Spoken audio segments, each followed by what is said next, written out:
é muito tradicional no mercado de arte.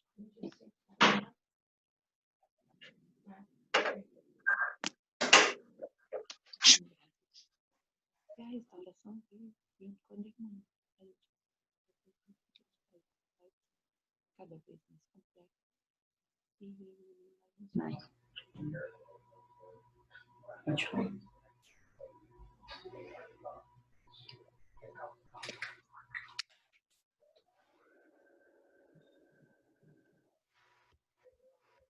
Consigo mudar o nome.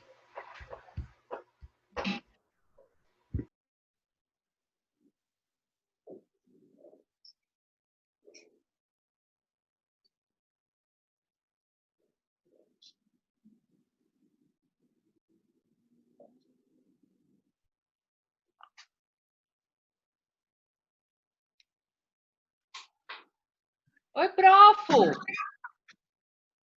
Tudo bem? Sim. Oi, tudo bem? Ai, Prof, agora eu tô mais nervosa ainda. Como é que eu vou falar agora com você? Tem nada a ver, nada a ver. Ai, meu Deus do céu. Tá nervosa? Não fala não, hein? Francisca, Prof, olha só, eu já estava mostrando aqui, ó, o meu kit bomba aqui, ó. Tá vendo? É um perigo esse kit bomba, o meu tá guardadinho. O Nosso seu tá bem professor de exposto. química, menina, tá aí o homem, pelo amor de Deus. Nossa, ainda bem que eu não, ainda bem que o meu aqui tá só aparecendo na minha tela. Ah, Jesus.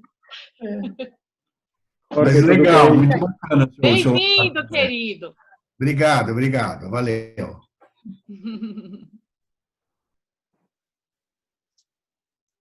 Esse é seu professor? Meu De química? professor.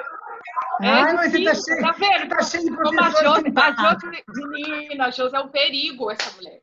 Jorge, já estamos ok. Estamos ok? Sim. Pessoal, boa noite. Sejam todos bem-vindos ao ciclo de palestras que está sendo promovido pela Givoa, tá? Detetives da Arte. Hoje a gente tem como tema a conservação. Está recebendo aqui a Zanatti e a Francisca, tá? Para um bate-papo com a gente. O Gustavo vai fazer as considerações finais, tá? Então, eu já vou passar a palavra para a Zanatti, pedindo para ela se apresentar e nos contar um pouquinho como uma engenheira começou a trabalhar com conservação de obras de arte. Ai, ai. Boa noite a todos. Pois é, querido. A Casa do Artesão, na verdade, assim, a Casa do Artesão é uma empresa muito tradicional em Brasília. Brasília é muito jovem, a Casa do Artesão tem 40 anos. Então, a gente sempre trabalhou com arte lá. Sempre atendemos o mercado de arte de Brasília. Então, a minha primeira formação foi artes plásticas.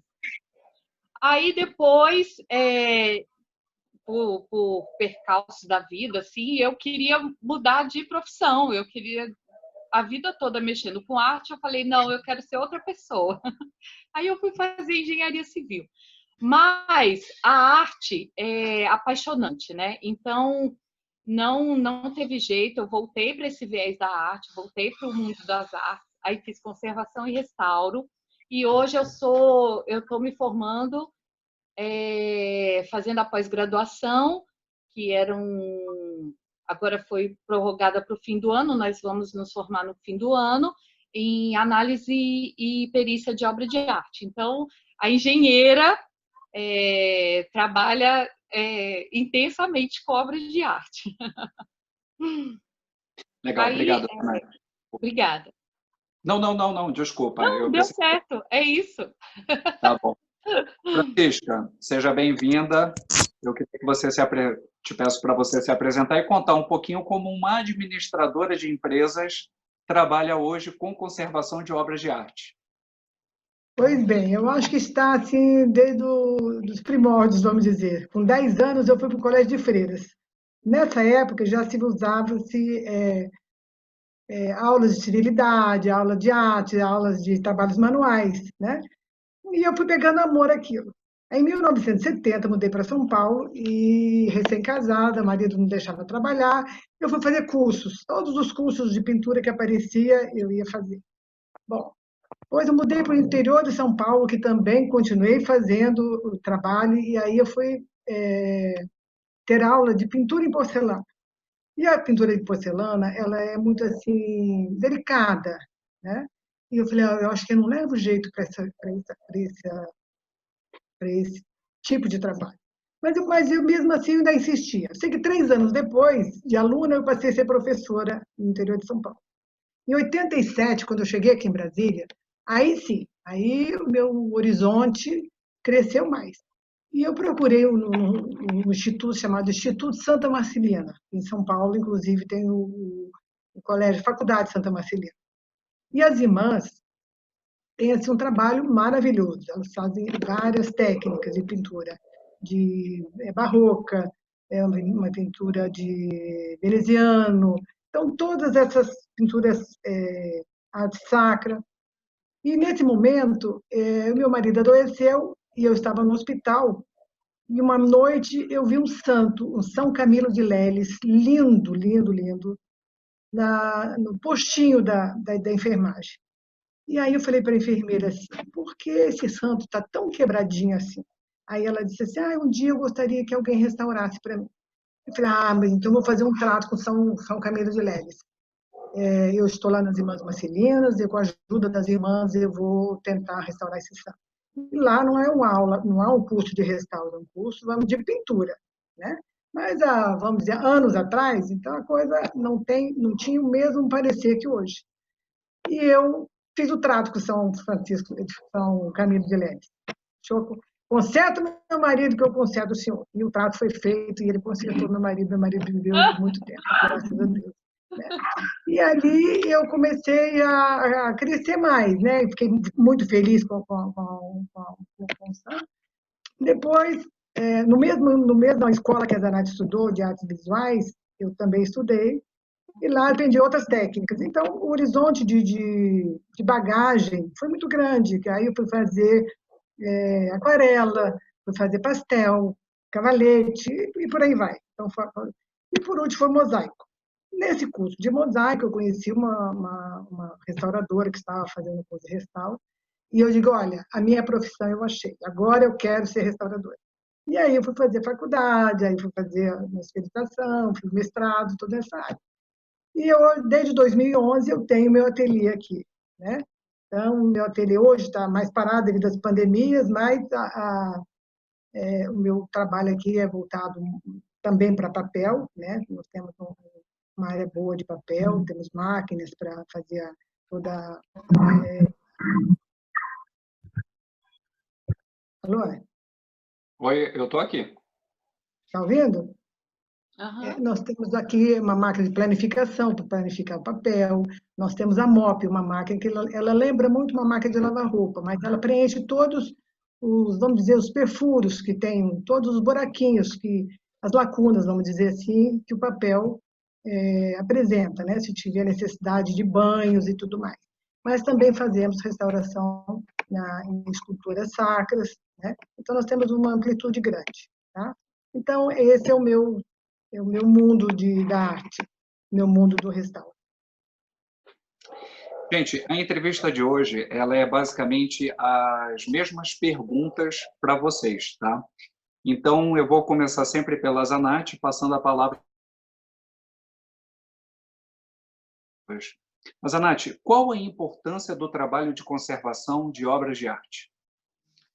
Querido, a conservação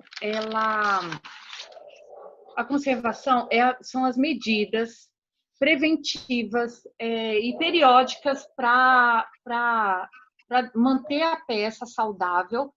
São intervenções permanentes que vão garantir a longevidade dessa peça para ela não precisar de um restauro.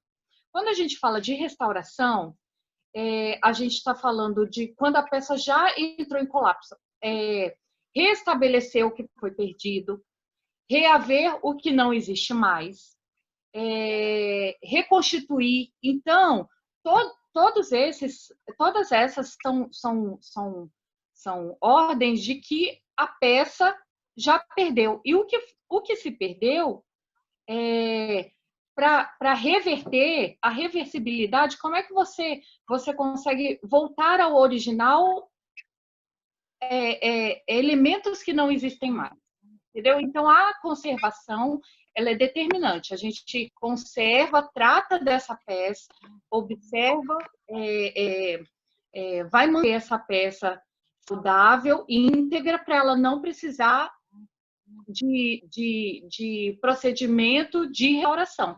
E daí ela já está com problemas, já está com patologias, e no ateliê de restauro a gente volta ao original, não tem como resgatar o original, sabe?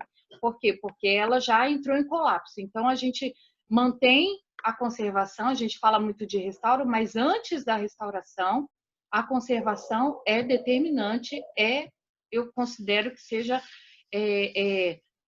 mais importante, vamos dizer assim, do que efetivamente o restauro, que já é ação quando a peça já está com problema. Francisca? Bem, eu tenho o mesmo pensamento da Nath, né? Eu acho que todo restaurador pensa assim, mas eu vou colocar como a minha experiência no ateliê. Eu vejo assim, a conservação em si, ela é determinante. Se você tem um cuidado, vamos dizer, o dono da peça, se ele tiver esse tipo de cuidado, de acondicionar bem a peça dele, seja lá qualquer objeto, uma estátua, uma tela, ou mesmo um documento gráfico, essa peça ela tende a ter uma longevidade maior. Né? Eu vou falar da minha experiência, e eu fiz no meu mestrado em Portugal, eu tive o privilégio, através da universidade, de conseguir 3 meses na Biblioteca Nacional de Lisboa. E lá eu conheci uma senhora chamada Maria, e ela ficava mais na parte de acabamentos, vamos dizer, do livro, a parte da encadernação, do acondicionamento. E eu ficava da minha mesa só olhando os trabalhos dela, eu ficava assim encantada. Falei, mas um dia eu quero chegar lá. E eu acho que ela percebeu a minha ansiedade, e ela disse, não, larga isso, você esteve assim, você já sabe, vem para cá. Né? E eu fiquei muito feliz dessa oportunidade, ficamos amigas, somos amigas até hoje, eu sou muito grata a ela. E quando eu voltei para o Brasil, já voltei com uma mala de lembranças que ela fez para mim, porque tudo que eu fazia lá, ela fazia o trabalho, você vai fazer um exemplo para você levar. Então, eu trouxe uma mala de exemplos, né? E eu posso até mostrar, assim, eu não sei se vai dar para ver, eu acho uma das peças mais interessantes, que é essa aqui, que é um papel com pH neutro, tá vendo? Olha que bonitinho, ela que fez essa peça para mim. Então, é um papel totalmente com pH neutro, a fita também com pH neutro, tá? Então, você põe... Isso aqui é para a gente embalar uma tela para uma viagem. Eu coloco a tela aqui, eu faço isso, não tenho o menor perigo de quebrar a tela, entendeu? Olha aqui. Você não acondicionar da melhor maneira possível e pode viajar sem menor problema. Além de tudo bonitinho, né? Então, uma das peças também, essa aqui é outra, o acondicionamento para livros também. Olha, tá vendo? Então, a peça aqui, ó, você abre ela totalmente, a peça ela encaixa bem dentro da caixinha aqui, não pode ficar sobrando nada para não ficar jogando uma embalagem, né? Então, o nosso trabalho aqui, a gente prima muito por esse tipo de coisa. Então, mesmo que uma pessoa traga assim, um livro para higienizar, eu acabo dando de brinde uma embalagem, porque eu não tenho coragem de entregar o livro para ela como ela me trouxe, né? Então, eu acabo colocando papel milar também para ter esse tipo de cuidado e põe uma caixinha. Então, quando o cliente chega, ele fica até feliz, porque ele vai cuidar dessa peça para o resto da vida. Ele não vai ficar totalmente colocando a mão, né? Porque a mão tem muita gordura, então nós passamos cremes. Então, aqui, a peça fica bem acondicionada, tá bom? E o que mais? Acho que ainda tem mais uma aqui para mostrar assim, que essa aqui também é para... você vê que ela fez tudo em tamanho miniatura para trazer na mala. Eu tenho números aqui. Isso aqui é para mapas, né? Para acondicionar, inclusive, mapas grandes, né? Então, você guarda bonitinho. Olha, tudo isso aqui é com pH neutro. Não tem perigo de oxidar, de dar assim, menor interferência na peça, que ela possa ter uma deterioração mais tarde, tá bom? Então, esse é o que eu gosto de fazer, o que eu faço aqui atualmente. Então, essa parte do restauro, a gente faz também. Por exemplo, se chega um livro, como chegou esse jornal aqui, você vai gostar, que é uma coleção de... Nossa, Francisco, o jornal é complicado, né? É complicadíssimo. Você está vendo que eu não pude limpar aqui, ó, ele está bem oxidado, tá vendo? Foi assim uma peça que nós tivemos mau cuidado de fazer, porque é muito ácido o papel, né? Então, é um papel que você, vamos dizer, um papel podre. Então, o cuidado é que ele não estrague mais do que se já está, né? Porque o que já foi feito nele ali, eu não tenho o que fazer. Então, quando o papel é bom, de uma qualidade boa, você pega livros aí do século XVIII, que é papel trapo, você pode dar um bom banho, que não tem problema nenhum, sabe? Faz a restauração sem o menor problema, tem assim, a dosagem do pH, da água, todo o processo, né? Qual o produto que põe para neutralizar o processo do banho. Então, tem todo, vamos dizer, um estudo em cima disso. Então, quando você pega uma peça, você faz um diagnóstico de tudo aquilo, o que você deve, qual a interferência que você deve fazer, até onde você deve fazer esse tipo de interferência. Então, não é qualquer papel que eu posso chegar ali, dar banho, que a tinta pode ser, por exemplo, a tinta ferrogálica. Se eu fizer o teste e for uma tinta ferrogálica, eu não posso dar banho, porque aquela tinta vai desmanchar na água. Então, se for uma tinta Bic, eu posso dar banho no momento. Se for lápis, melhor ainda. Então, não tem... Então, esse tipo de cuidado, a conservação tem que estar mais atenta do que o próprio restauro. Sabe? O próprio restauro, ele requer, vamos dizer assim, é o final da linha, né? Então, a preservação, a conservação é necessária. Eu acho, sim, primordial antes de qualquer restauro. Gente, como é que vocês... Antes, só lembrando para o pessoal, caso alguém tenha alguma pergunta, passa para o Gustavo via chat, tá? Que aí ele vai organizar. Tem perguntas que vão sendo respondidas durante a entrevista, naturalmente, e no final, alguma pergunta que sobre, aí ele levanta a bola para a Zanath e para a Francisca. Então, passando para a segunda pergunta, a Zanath, qual a importância, como você procede com as análises e protocolos necessários à realização do seu trabalho? As análises são feitas assim. A análise é feita um estudo personalizado. Cada peça tem suas especificações. O exame detalhado de cada uma dessas peças, cada uma das peças que chegam no ateliê é tratada de forma única, observar todos esses pormenores, fazer um registro disso tudo. Então, o registro, vamos dizer, a ficha técnica, que a gente chama de ficha técnica, é exatamente a identidade para essa peça. A gente cria um documento, nem sempre a peça tem um documento, a gente cria um documento. O ateliê de restauro, ele tem um compromisso de criar esse documento, e o documento em cima do material, da história, das evidências dessa peça. Então, é um material, é um documento fiel ao que a gente tem em mãos. Os protocolos são os procedimentos, né, que a gente tem regras. A Academia da Restauração, ela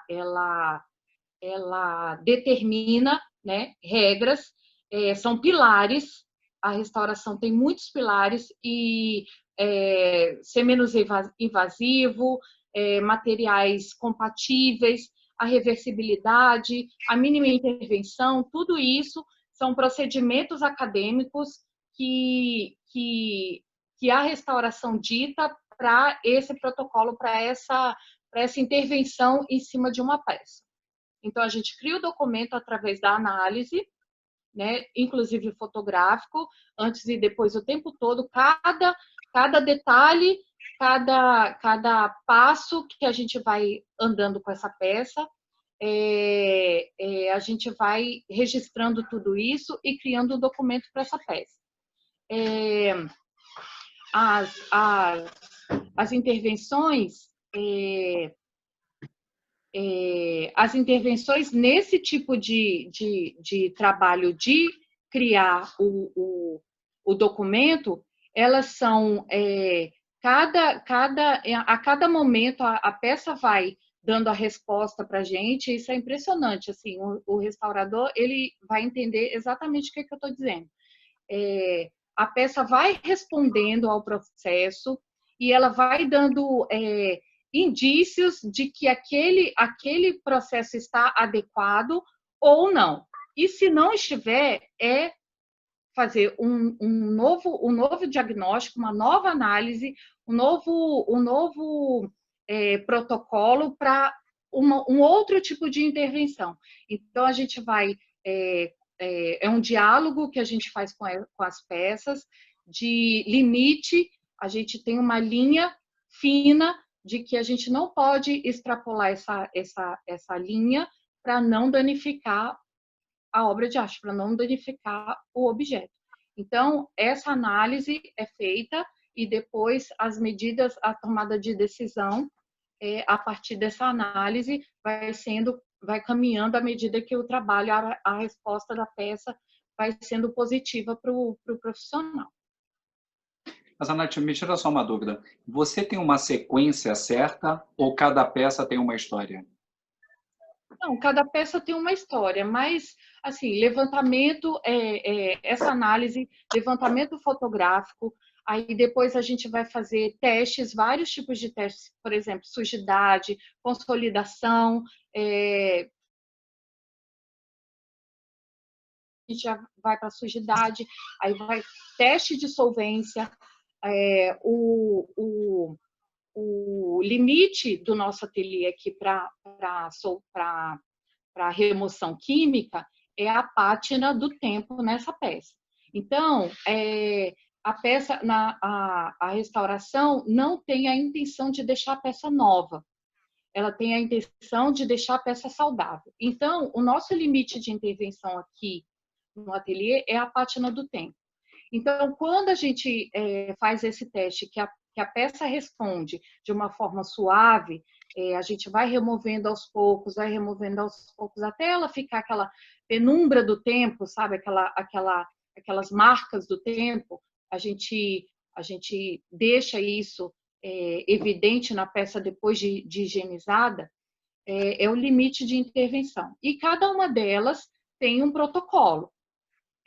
Depois, consolidação ou reposição de partes, nivelamento, retoque, verniz, todo o protocolo pode mudar, alterar de acordo com a resposta da peça, e toda esses passos, eles podem ser mudados, alternados de acordo com o que a gente está observando, né, em todo o trabalho que está sendo desenvolvido sobre essa peça. Francisca? Sim. Bem, a Nath falou bem sobre esse tipo de trabalho, e pouco vai sobrar para mim, para falar. Mas eu percebo, assim, quando chega uma peça aqui, eu sou maior investigadora, né? Eu pergunto para o cliente tanta coisa que eu acho que ele fica meio assustado. Eu quero saber a data, eu quero saber onde ele adquiriu aquela peça, né? O quanto tempo ele tem, como ele acondiciona, aonde, por exemplo, é muito comum você pegar chega uma peça aqui, assim, bem, vamos dizer, uma peça de arte sacra, vamos dizer assim, toda craquelada, toda, vamos dizer, ressecada, né? Vamos dizer, uma palavra mais fácil para telespectadores que não são dessa área de restauro. Então, a primeira coisa que a gente já percebe de cara é que aquela peça ou tomou sol, ou está assim, num ambiente muito quente. Então, nós temos esse tipo de cuidado, além de fazer, eu falo que a ficha técnica é um certidão de nascimento da peça, porque aonde ela for, aquela ficha irá acompanhar para o resto da vida, né? Assim espero. Então, aquela peça será para ela a certidão de nascimento dela. Vai constar com que dia que ela nasceu, quem que cuida, onde ela mora, né, o endereço da peça. Então, vai ser uma certidão de nascimento. Né? E quando nós fazemos todo esse processo, e a gente percebe que vai ter uma interferência maior, e aí a gente já chama o cliente novamente, olha, a gente vai ter que fazer esse tipo de intervenção. Vai fazer isso. Então, o cliente também tem que ter noção de o que está sendo feito. Então, tudo que entra aqui, eu tenho esse tipo de cuidado de chamar o cliente para ele acompanhar, tanto no começo da investigação, como durante o meu trabalho, e como após, quando entrego o trabalho, eu digo, olha, essa peça ela vai ter que ficar no local mais fresco, sem muita luminosidade, sem muita umidade, né? Principalmente o papel, que você coloca. Brasília, eu acho até muito melhor que o Rio de Janeiro. O Rio de Janeiro é úmido e quente. Para papel é terrível. Né? Brasília já é mais seco, então o papel resiste mais. Mas então a gente tem que ter esse tipo de cuidado quando a peça vai ser entregue ao cliente. Né? Então, ela já vai com certidão de nascimento dela e todos os cuidados que a gente passa para o cliente. Como ela deve manter a longevidade da peça, porque essa peça ela tem que estar periodicamente indo ao médico, né? Que é o caso do restaurador. Então, ele volta para o ateliê, vê se está tudo bem, se não tiver, continua fazendo os devidos cuidados, as devidas medicações, para que essa peça possa ter uma longevidade maior. Gente, me tirem uma dúvida. Vocês já se depararam com uma situação assim?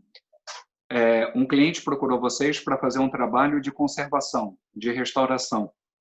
E no decorrer do trabalho, vocês se depararam que a peça não era verdadeira. Isso já aconteceu com vocês, Azanate? Olha, que no ateliê a gente já recebeu várias assinaturas, né? De Cavalcante, Firmino Saldanha, Manuel Santiago, Teruz. Então, são assinaturas de artistas bem importantes. Antes da perícia, antes de toda essa visão de perícia, que agora, depois desses quase 3 anos de estudo, a gente está aprimorando, está abrindo mais esse campo para os trabalhos aqui na Casa do Artesão, eu não entrava nesse mérito. A gente recebia a obra, tratava ela com respeito, independente de ser um de Cavalcante ou uma peça de feira, do moço que pinta na praia. Então, o mérito dela ser falso ou verdadeiro não era o que a gente entrava em questão com o cliente. Agora, depois da perícia, a gente, hoje, no ateliê, eu devo ter 3 obras de Cavalcante, assinadas de Cavalcante. Então, se o Di tinha uma produção muito boa, ou um pouco mais, 3 estão aqui comigo. Então, hoje, a gente tem um olhar mais apurado, a gente faz uma análise mais minuciosa dessa peça e sugere para o cliente. Quando ela tem, assim, indícios duvidosos, a gente sugere para o cliente, se ele quer fazer uma perícia. Mas a perícia significa valores, né? Às vezes, a pessoa, ela não se interessa, ela não se incomoda de ter uma peça que não seja verdadeira pendurada lá na parede dela. Então, hoje a gente sugere, mas o documento que a gente faz na hora que essa peça entra no ateliê, na análise, a gente gera o documento para o protocolo de intervenção, que é justamente a ficha técnica, que é cheia de pormenores, cheia de detalhes, a gente já coloca atribuído a gente não coloca a peça assinada. Essa peça é do fulano de tal.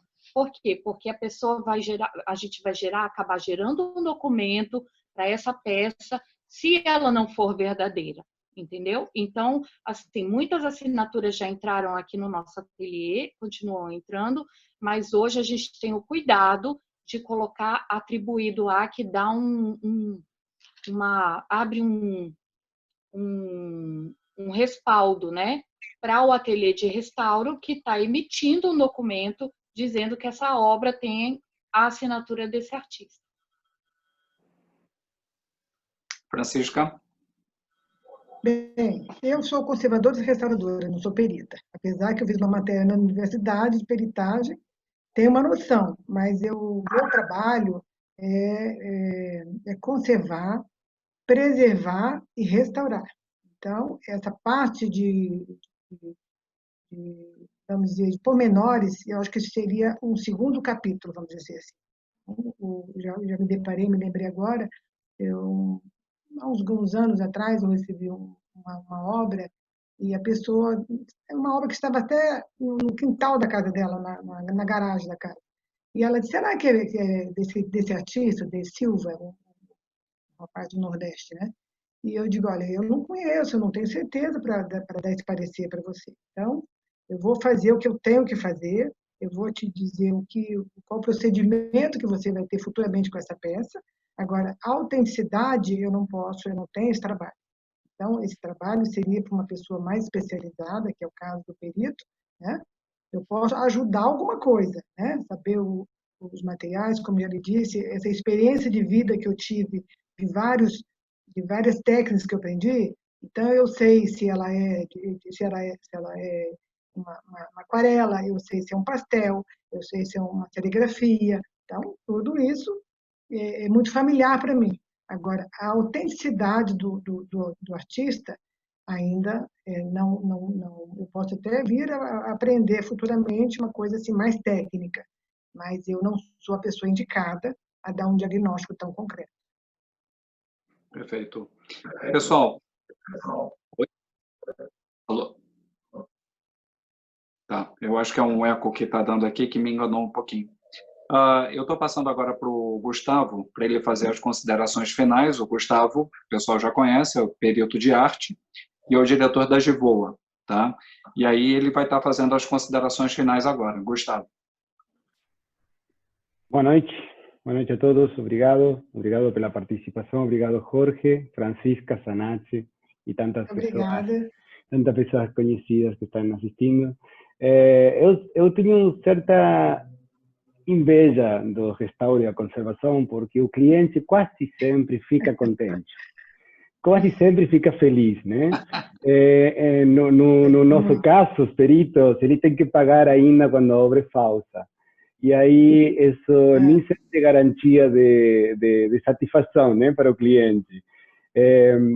Importante aí que estava no chat, estavam falando que essa comunicação com o cliente, essa comunicação permanente de ida e volta, é super necessária para não chegar ao final com uma surpresa.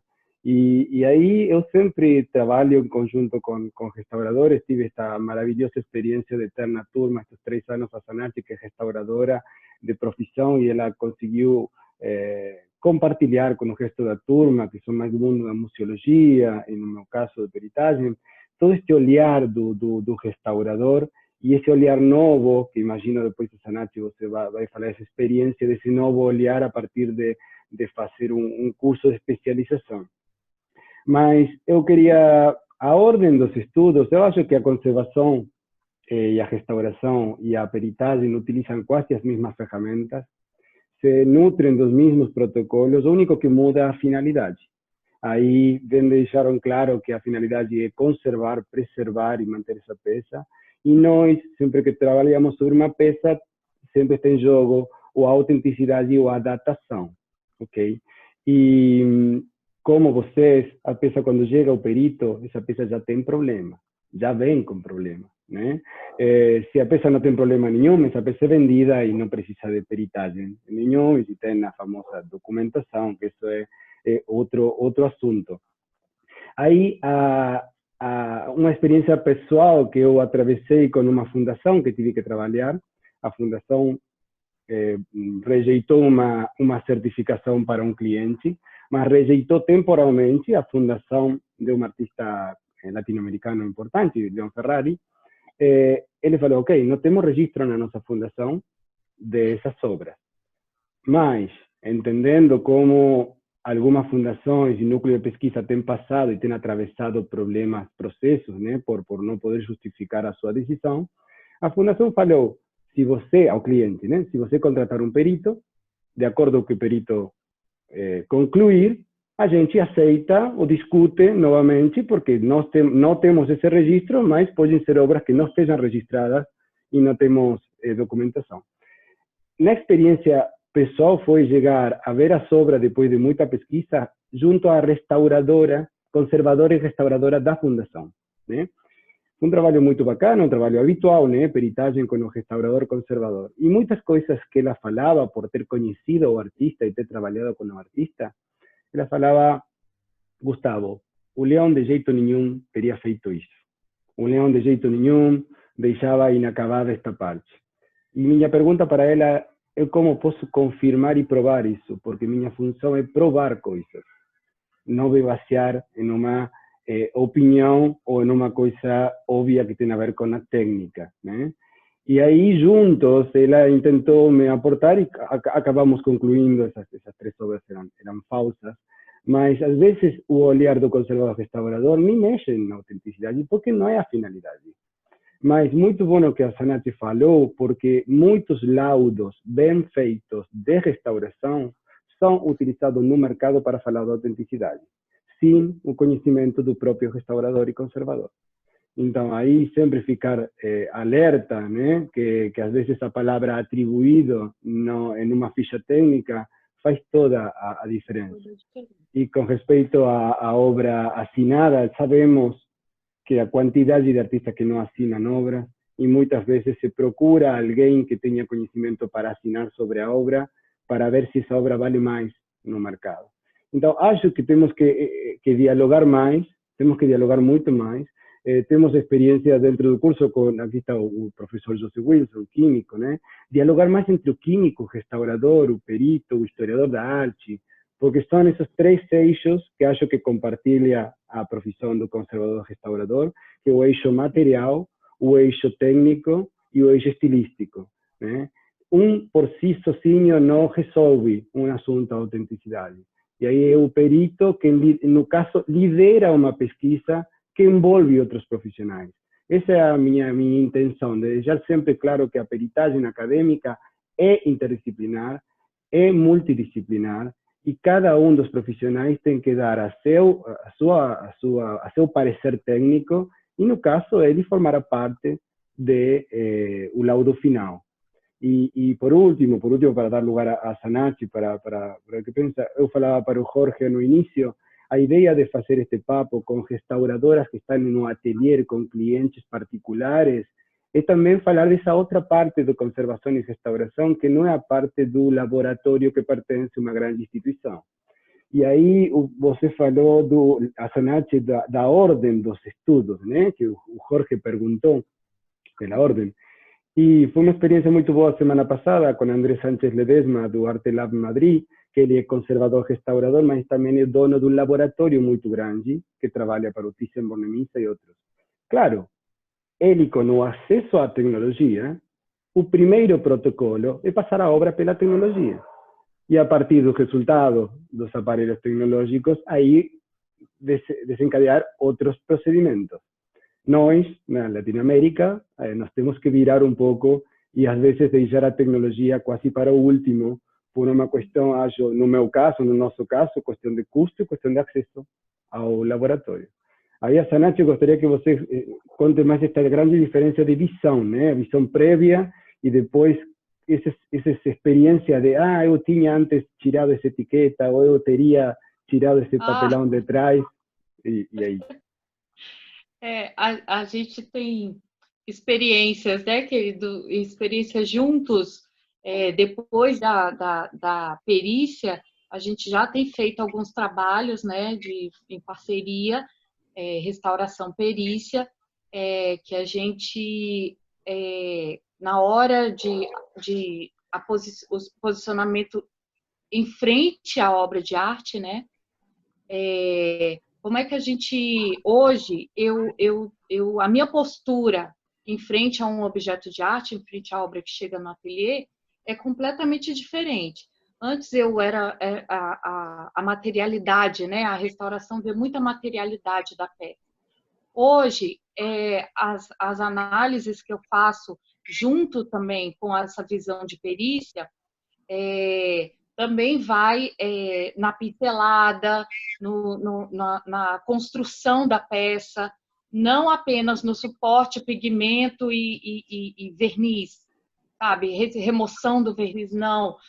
A idade desse verniz para eu poder ver ali uma datação, ou se ele já passou por um processo de restauro, o que antevém esse processo, se a peça mesmo tinha uma idade de acordo com o craquelamento.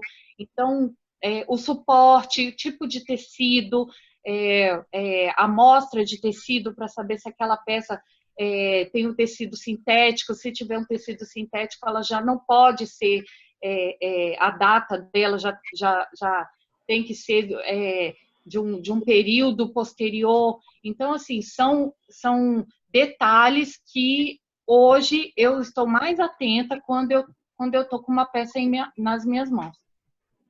A gente viu um estudo de caso com o Gustavo, que era muito interessante.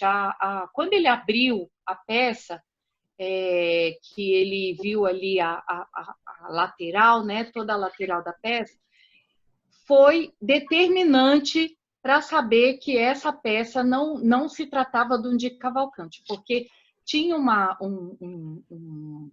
fita adesiva que a tinta estava por cima dessa fita adesiva. Aí eu falei para ele, Gustavo, eu falei em sala, né, porque foi estudo de casa. Falei, se eu tivesse pego essa peça antes do curso de perícia, eu teria reclamado. Falei, que serviço mais horrível esse aqui, né? Teria removido toda essa fita adesiva, higienizado tudo direitinho, montava novamente e devolvia para o cliente como um de Cavalcante. E era exatamente tudo que o Gustavo precisava para ver que aquela peça ali, daquele formato, não poderia ser um de Cavalcante de jeito nenhum, com a tinta em cima da fita adesiva.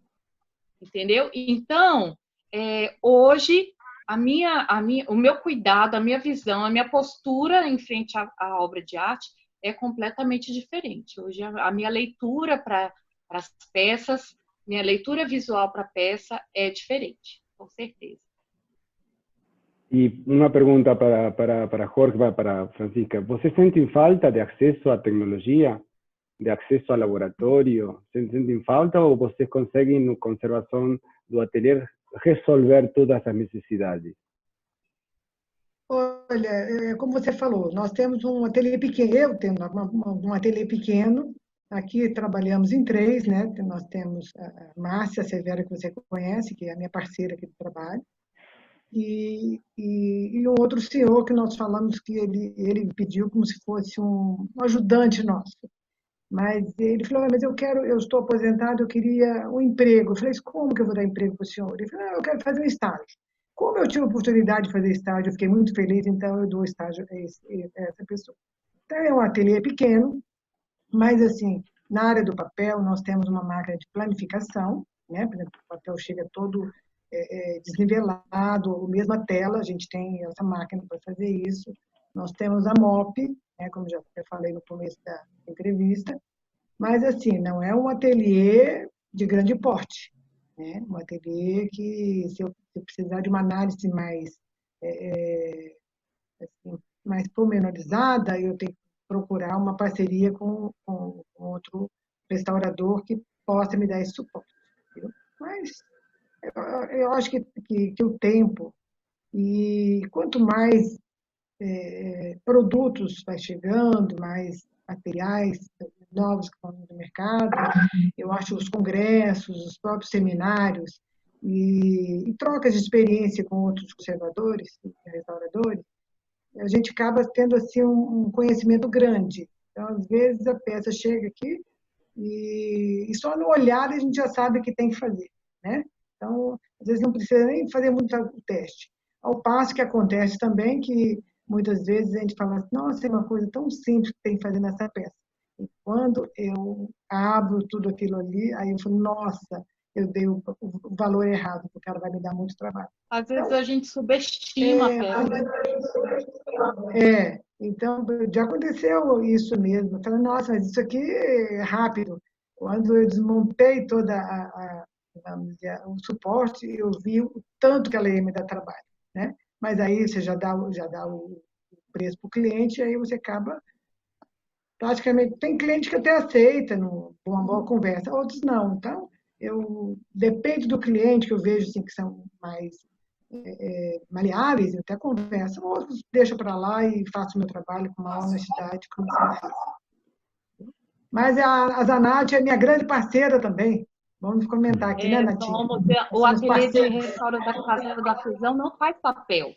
Nós trabalhamos com outros suportes. Nós trabalhamos com pintura de cavalete, madeira, sacra, porcelana, faiança, cerâmica, metais, pétreo. Mas papéis é um ateliê completamente diferente. É todo voltado para papéis. Então, a Montmartre é nosso parceiro em restauração de papéis. Um beijo grande para você, amiga. Sucesso, eu te agradeço muito pelo convite. Agradeço ao Gustavo e ao Jorge pelo carinho, pelos horários aí, já estão ultrapassando de 1 hora de palestra, de conversa. Estamos. E quem está nos assistindo também. Tá? Aí, Jorge, passei para você por chat a pergunta. Deixa eu pegar aqui rapidinho. Sei. Espera aí.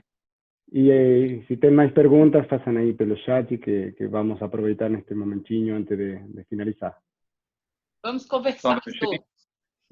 Vamos conversar. Vamos conversar. Então, espera aí. Gustavo, são quantas perguntas? Não, tinha essa da notícia. Tá certo. Bem lembrado. Zanatti, Francisca, eu queria fazer uma pergunta para vocês. Ontem circulou a notícia, não confirmada, né, de uma restauração tanto psicodélica que fizeram lá na Espanha, tá, novamente. Só que essa notícia ela não está confirmada ainda. Tá? A gente estava conversando, isso antes de dar início ao bate-papo, mas como é que vocês viram essa notícia? Ou seja, a pessoa era dona de um quadro, contratou um restaurador, tá? Provavelmente baseado em preço e não em confiança. Isso é uma coisa que eu sempre, as pessoas que eu tenho a oportunidade de conversar, restauração não é preço, restauração é confiança, tá? Porque o barato pode sair muito caro no final da história. Então, como é que vocês viram essa notícia? Mesmo sem ter a confirmação de que ela está certa ou não. Como é que vocês viram essa situação? A Zanatti. Olha só, na verdade eu achei que fosse fake, assim, porque o rosto da imagem está completamente deformado, né? 3 vezes deformado, e depois só aparece o rosto. E o restante da imagem tem lá toda, vamos dizer, tá original, a delicadeza da pintura, sabe? Da pintura que não está mudada, assim. Então, eu achei que fosse um pouco de fake, assim, eu não achei que fosse verdade. Mas a gente tem aí o exemplo da Dona Cecília, né, que é a nossa musa, que destruiu a imagem do Jesus, que foi exatamente isso que aconteceu, aquela intervenção terrível, né? E depois ela ficou famosa e ela bem malandra, estava cobrando para destruir com as peças. Olha só que coisa. Mas nós temos casos, eu passei umas fotos aí para o Gustavo, eu recebi 2 peças essa semana, perguntei para a cliente se eu podia mostrar aqui para vocês de restauro, né, que desastrosos, assim. Gustavo, você pode botar a imagem para mim? Sim. Espera aí. Jesus com poá Aí. Essa, olha só. Então, é uma peça em madeira. A cliente, quando a gente faz a gente tem a primeira conversa com o cliente, a gente fica sabendo do histórico da peça. Então, é uma peça baiana, ficava na fazenda, numa casa de fazenda que eles tinham, depois com os avós, aí foi para os pais. Aí, quando chegou nos pais, uma prima pediu para consertar a peça, né? Para restaurar a peça que ela ia fazer. Um trabalho muito bonito, e daí ela fez esse poá aí, olha só. Tem outra, eu estou restaurando agora um Jesus esse Jesusinho aí de marfim. A cliente não sabia que era uma peça de marfim. Quando eu cheguei, quando ela chegou com a peça para mim, eu fiquei encantada com essa peça. É realmente uma peça muito bonita. E ela não sabia que era de marfim. Aí eu fui ilustrando para ela. Hoje a gente está em processo de restauro, mas olha, o pé do Jesus tem um monstro aí de parafuso. Uma pecinha de marfim super delicada, super bonita.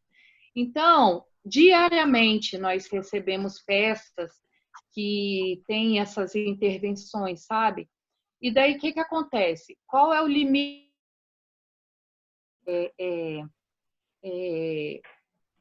Intervir nessa peça? Será que ela vai aguentar toda essa remoção? Todo esse diálogo é feito, não é uma decisão que o restaurador vai tomar sozinho. Então, a gente vai, através de uma análise mais aprofundada nesse tipo de peça, outras opiniões, a gente procura também outros colegas, vai resistir a toda essa remoção. Quando a gente pega peças que estão assim com uma pintura que não seja tão pobre como essa que eu ilustrei agora, qual é o momento que você vai resgatar? Às vezes ela tem 3 camadas de tinta, 3 momentos que ela foi pintada. Então, você vai voltar para a primeira camada de tinta se você não sabe se essa tinta, se essa policromia é original. O que justifica tirar 2 camadas de tinta, sacrificar a peça, entendeu? Para voltar para uma pintura primeira, se você não sabe se é original. A gente não tem a certeza. Então, a camada segunda é aquela camada que ilustra melhor, ou que está mais delicada, ou que aquela linha de tempo, a plástica da escultura, justifica a segunda camada de tinta. Então, a gente vai até onde esse estudo permite que a gente interfira nessa peça, porque uma intervenção 100%, se a gente fala de mínima intervenção, esse tipo de remoção é 100% de intervenção. E quando você começa a mexer na peça, ela começa a responder. Se ela não estiver respondendo bem, você não tem como remover toda essa tinta. Então, esse tipo de procedimento é muito cuidadoso, criterioso. A gente não faz aleatoriamente, passar um solvente que vai remover tudo isso de forma aleatória, jamais. Opiniões diferentes de outros colegas a gente também consulta para poder assistir melhor essa peça.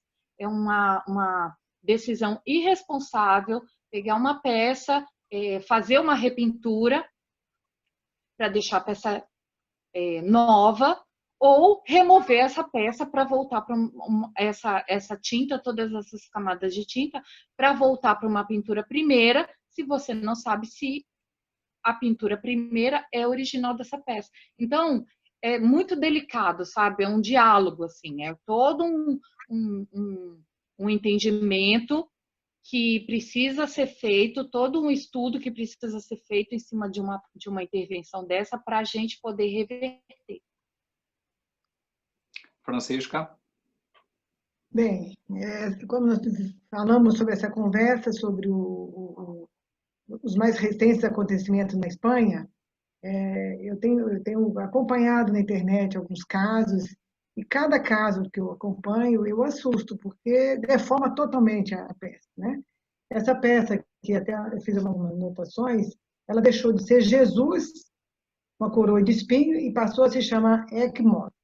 A vítima, essa peça é uma peça de um Cristo, né, com a coroa, e ele ficou totalmente deformado, que tratou passou a ter outro nome. Um outro caso também, isso é muito comum acontecer, não é nem surpresa para nós, conservadores, restauradores, porque acontece inúmeros casos. Na igreja mesmo, na própria igreja católica, isso é muito comum. Os padres, conforme eles vão mudando de paróquia, chega um padre, ele não gosta daquela peça, ele manda repintar, e aí o importante para os fiéis é que a peça fique bonita, e para o padre também. Então, eu fiz aqui uma restauração, até dei de presente aqui para a paróquia Nossa Senhora do Rosário, há uns anos atrás, e, para minha surpresa, eu chego na igreja o ano passado, e eu falei, eu não quero mais voltar nessa igreja. Eu fiquei muito triste, porque eu fiz a restauração, porque a peça estava assim, horrorosa, né? Assim, totalmente maquiada, parecia que ela ia para um carnaval, coitadinha da Nossa Senhora. Estava com os olhos todos cheios de placas, de tantas borrões. Assim. Então, eu procurei remover, eu digo que nem fiz mais uma restauração, eu fiz uma intervenção muito profunda mesmo. E deixei a peça, vamos dizer, em condições apresentáveis aos fiéis. Aí, quando eu chego ano passado lá, e não me disseram quem foi, eu também não quis, e era um outro pároco, e aí o padre disse assim, não, é a irmãzinha, mas não falou o nome da irmã, é a irmãzinha que repintou. Eu falei, poxa, mas ela não podia ter feito isso, porque fui eu que fiz o trabalho, ela não poderia. Por que o senhor não me procurou novamente, já que eu nem cobrei da paróquia esse trabalho? Ah, então tá. Então, isso aí é muito comum. Então, o restaurador, o conservador, para ele, logicamente, assusta ver uma imagem dessa. Mas é muito comum, é mais comum do que você imagina, né? E hoje eu estava vendo na internet também e vi no Museu da Hermitage, na Rússia, um quadro do Rembrandt, né? O Rembrandt pintou uma peça muito bonita com o rosto da primeira esposa. A primeira esposa falece, a segunda não quis aquele rosto, mudou. Então, mas o próprio artista, ele tem essa autonomia, ele pode mudar, ele é o dono da peça, né? E aí aparece uma pessoa totalmente esquizofrênica lá e joga ácido sulfúrico na peça, né? Então, o trabalho do restaurador levou 12 anos para ser feito. Então, é um trabalho, assim, perigoso, né? Porque o ácido, ele vai, não sei qual foi o procedimento, mas o ácido, ele vai penetrar profundamente dentro das entranhas do tecido e vai ficar depositado ali e vai corroer ao longo do tempo, né? Então, esse quadro está aqui atrás mesmo, eu comprei de um artista, e esse quadro não secava, porque a camada de tinta era muito grande. Então, foi removido. E falei para ele, olha, não tem condições, não, pode jogar fora essa porcaria. Então, eu refiz em cima de uma pintura e fiz essa pintura aqui, né? Então, era uma pintura que não tinha, era praticamente um aluno meu. Não vamos desmanchar isso. Mas não é o caso de um quadro de valor, de um quadro que vem assim, de um acervo importante ou de uma coleção, né? Então, é muito perigoso esse tipo de trabalho. Eu acho que a profissão do conservador e o restaurador ainda não está regularizada. E isso compromete muito, porque, como você disse, que às vezes o barato sai caro. Então, a pessoa leva ali no outro, eu cobro um preço, mas ele vai ali no outro restaurador, diz restaurador, cobra mais barato, e ali destrói a peça, né? Depois ele traz para o restaurador consertar o que já está mais destruído, né? Então, é muito complicado isso a gente vê em todos os níveis. Está vendo a Zanetti apresentando aí esse Cristo em marfim, né? Nas feiras que a gente acaba pesquisando e olhando, a gente depara muito, né? Até a pessoa que está vendendo, não, eu restauro, eu que fiz, eu que restaurei. A gente leva um susto, né? Então, precisa ter muito cuidado para quem dá a peça, né? Saber se aquela pessoa tem o conhecimento adequado para restaurar, porque são esses quadros aqui, como eu lhe falei, são quadros valiosíssimos e foram assim, praticamente destruídos, né? Então, mudaram até de nome. Esse quadro aqui do Rembrandt, ele tem outra denominação, como esse também da Espanha. Então, é uma coisa assim, muito perigosa. Viu? E por hoje eu acho que o trabalho foi bem executado. Parabéns a você, Jorge, por ter conduzido tão bem o nosso trabalho. Eu estava um pouquinho aflita, mas você me acalmou a semana inteira. Eu espero ter contribuído de alguma forma dentro do meu conhecimento. Eu lhe agradeço muito a você, a Nath e ao Gustavo. Bem? Com certeza, com certeza. Eu te agradeço também. Gustavo, mais alguma consideração? Sí, Alguma ten aí que não me está permitindo copiar e enviar para você a pergunta. Se o Jeff tinha uma pergunta, se pode tirar o silêncio e pode colocar aqui. Pode perguntar, pergunta. Nossa. O Jeff? Eu perguntar? Ah, não, então... De todo jeito, né? Tudo Então, bem, querido? Tudo bem. Queria perguntar para vocês a respeito das esculturas do Aleijadinho, em Congonhas do Campo, em Minas Gerais. Tem uma polêmica a respeito delas serem removidas para um museu específico que já foi construído para elas. Mas existe uma grande resistência dos padres, né, do dono da igreja, do dono da igreja. Vocês acham que isso prejudicará muito as peças? Isso é fundamental que elas sejam substituídas por uma réplica? É possível conservá-las de outra forma, preservá-las de outra forma? Elas já têm danos, né, acumulados durante séculos aí. E igual foi feito com Davi de Michelangelo em Florença, né? Meu querido, posso responder? Pode? Olha só, eu acho que em museus do mundo, uma peça original está dentro do museu para todas as gerações. Enquanto houver mundo, tem o direito a ver aquela peça.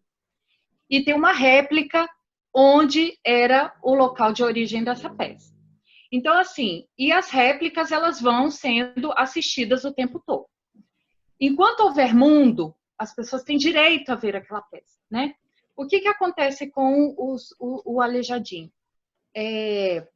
A população não quer, o padre não quer, mas até onde a população tem voz ativa para dizer que aquela peça tem que se acabar no tempo? Entendeu como? Eu sou da linha de pensamento, são linhas de pensamento. Eu sou da linha de pensamento de que a peça tem que estar num lugar seguro, num lugar apropriado, com o clima certo, bem assistida, para todo mundo que quiser ver aquela peça, poder ver aquela peça. E no local de origem, uma réplica perfeita. Quando o Gilberto Gil foi ministro da Cultura, ele fez réplicas. Você quer ver uma peça íntegra, você vai ver a réplica.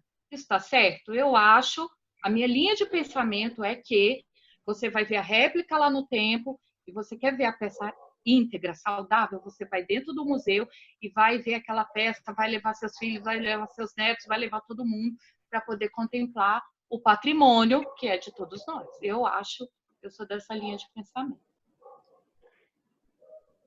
E aí, Jorge, antes, eu passei no chat o projeto Gigapixel, porque me lembrou a Francisca quando falou dessa obra que foi com um ato vandálico e depois levou 12 anos de restaurar.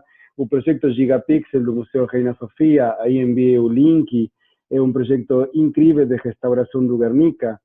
E nos anos 60 ou 70, o Guernica sofreu vandalismo com acrílico, que jogaram acrílico, então aí se pode ver se chama Gigapixel, precisamente pela qualidade da fotografia, então realmente é um tour virtual que se pode fazer e mergulhar no mundo da conservação. E queria aproveitar a presença do José Wilson, não sei se você concorda, Sanati, porque realmente a química é transversal a tudo, né? É transversal, e o José Wilson foi durante muitos anos, e é ainda professor do curso de restauro e conservação, e foi incorporado na turma de professores na parte da peritagem.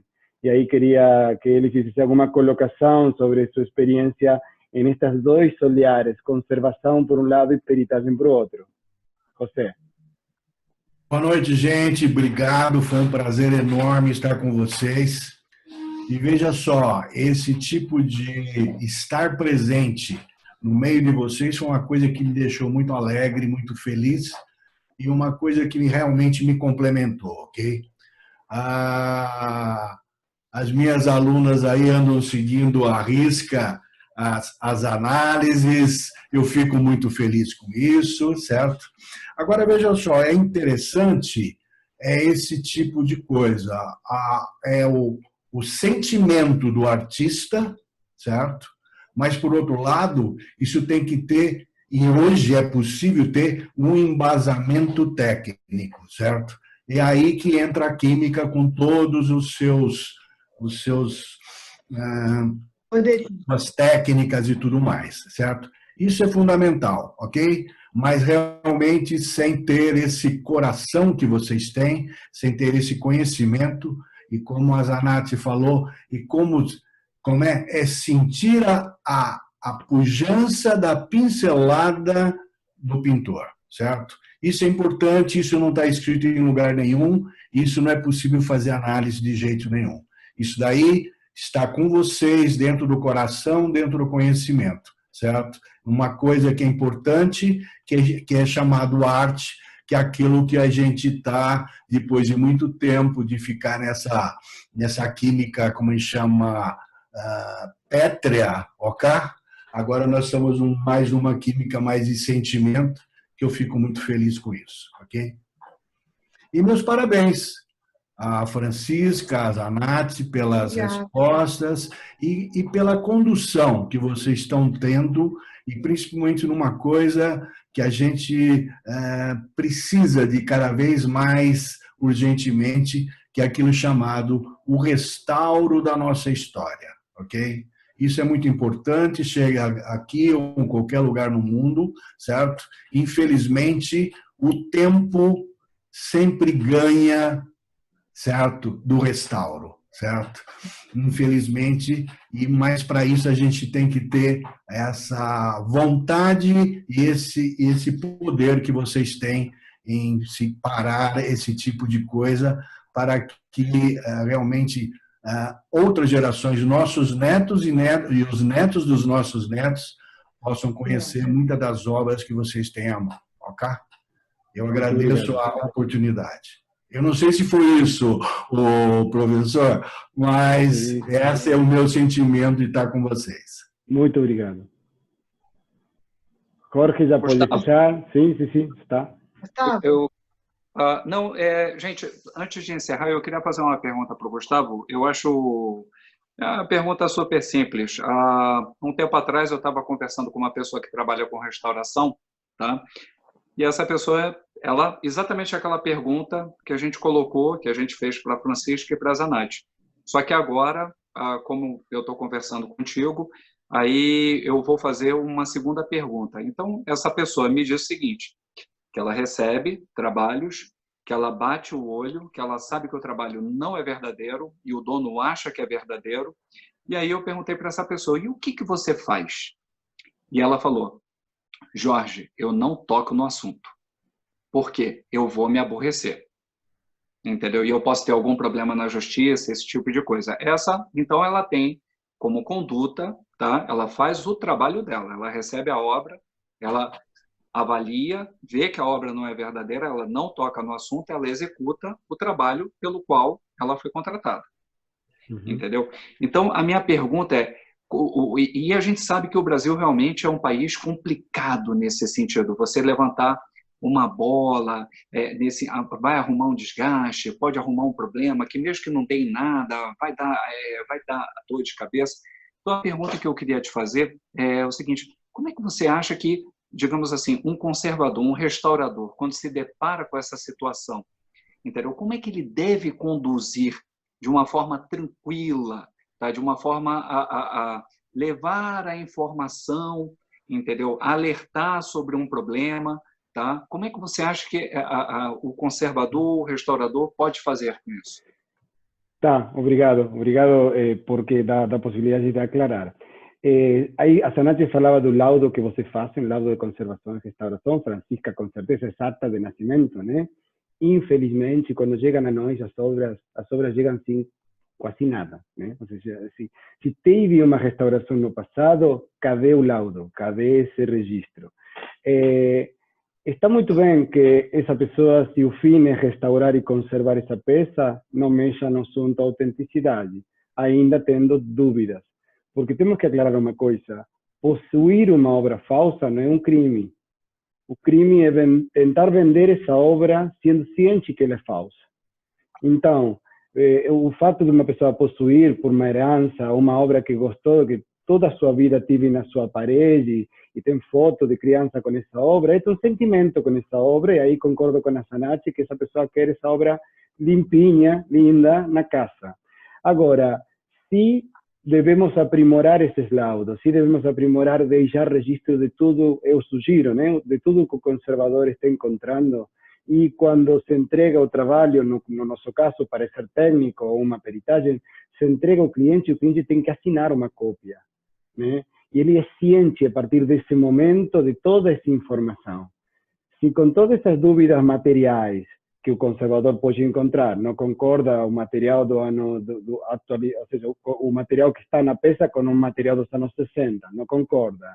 A sujidade superficial parece a obra feita ontem. São todos comentários e coisas que de alguma maneira tem que deixar registro, mas para a própria proteção do conservador, ele falou, ele advertiu o cliente.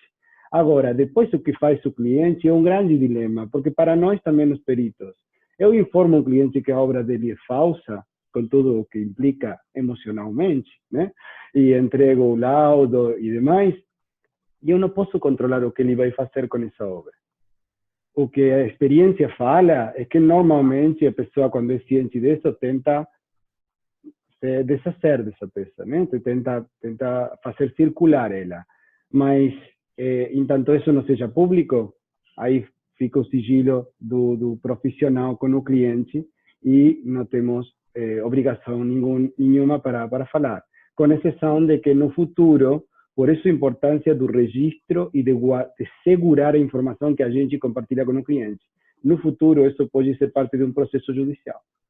E aí ser o juiz quem liga para o profissional e fala, ok, você que viu desta obra, você era ciente? Sim, eu era ciente e aqui está a assinatura dele, sendo ciente também de que essa obra é falsa. E aí desse jeito o profissional fica liberado. Mas é um assunto polêmico, acho que em alguma entrevista nossa vamos falar do perito, do conhecedor, aí vamos poder aprofundar um pouco mais, mas sempre a peritagem mexe com assuntos econômicos. Falar que uma obra não é original é falar para o cliente que ele perdeu dinheiro, ou que ele vai perder dinheiro.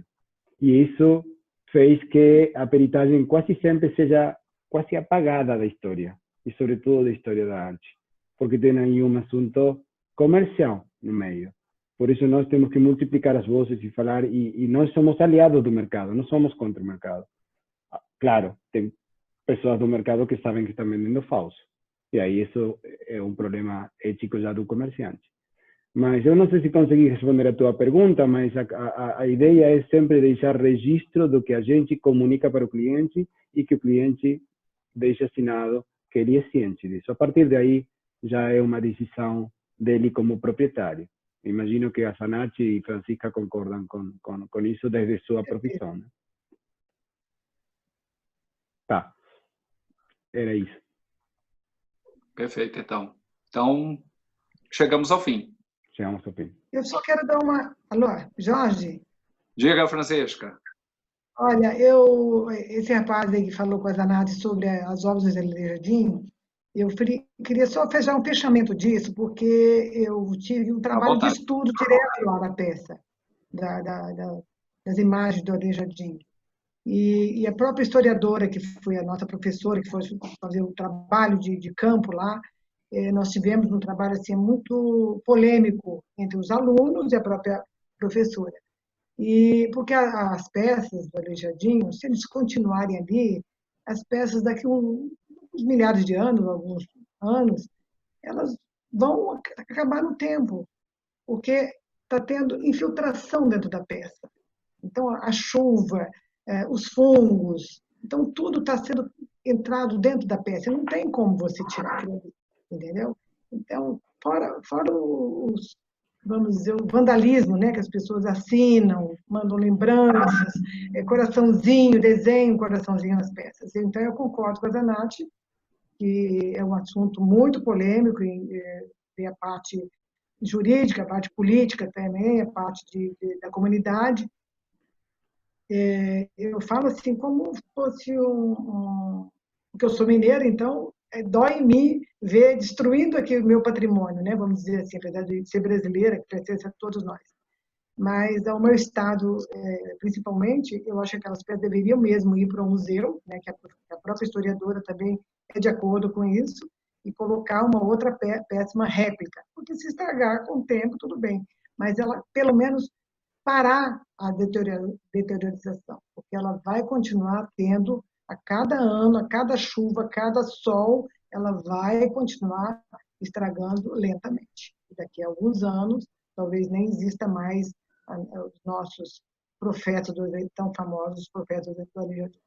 Tá? Então, essa é a minha consideração. Legal, pessoal. Estamos chegando aqui ao fim. Obrigado, Zanátia. Obrigado, Francisca. Obrigado a todos. E obrigado, Gustavo. E até a próxima semana. Até a próxima. Um abraço a todos. Abraço. Boa noite, pessoal.